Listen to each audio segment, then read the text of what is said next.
You know, there are some childhood fears we never really grow out of, like being scared of the dark, or feeling like something is watching you when you turn off the lights. But what if I told you, some fears are not imaginary?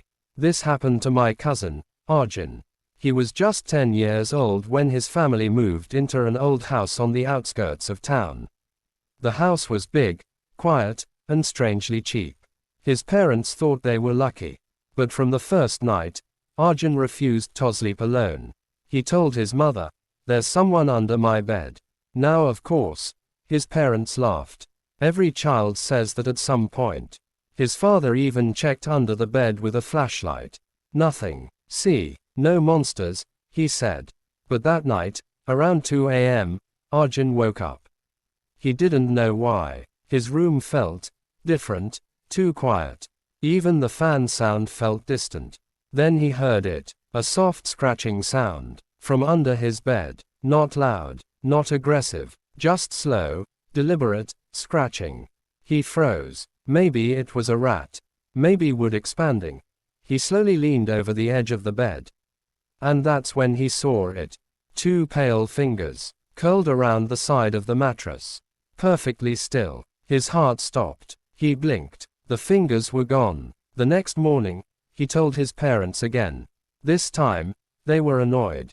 No more imagination stories, his mother said. But the scratching continued every night. And each night, it came a little earlier. First 2 a.m., then 1:45, then 1:30, almost like it was getting impatient. One night, Arjun decided he would not look.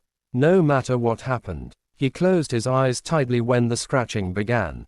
Then something new happened. A whisper, soft, right under his pillow. Arjun. His eyes filled with tears. He did not move. Then he felt it. The mattress slowly sinking, as if someone was climbing onto the bed. From the bottom, slowly, very slowly, the blanket began to slide down his body. He felt cold air on his feet. Then, a hand grabbed his ankle. Ice cold. He screamed. His parents rushed in and switched on the lights. Everything was normal. Blanket in place. Nothing under the bed. His father shouted at him for creating drama. But from that night, Arjun stopped talking. Completely. He wouldn't tell anyone what he saw next. Until years later, when he was 22. One night during a family gathering, we were sharing scary stories. And Arjun finally spoke. He said, it wasn't living under the bed. We laughed nervously. What do you mean? He looked at us very seriously. It was waiting. He explained that on the last night in that house, he didn't wake up from scratching. He woke up because someone was standing beside his bed. He could feel it, watching him, breathing softly. He kept his eyes closed, pretending to sleep.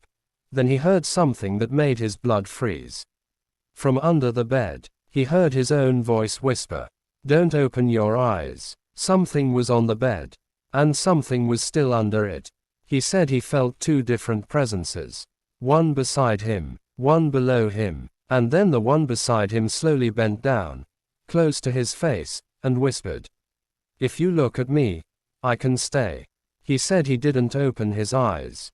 Not that night, not ever. The next week, his father got transferred suddenly, and they moved out. Years later, a new family moved into that same house. They had a little boy. And do you know what he tells his parents every night? "There's someone under my bed. So if you ever wake up in the middle of the night and feel like something is watching you, don't check under the bed. Because sometimes, it's not under the bed anymore. It's already beside you."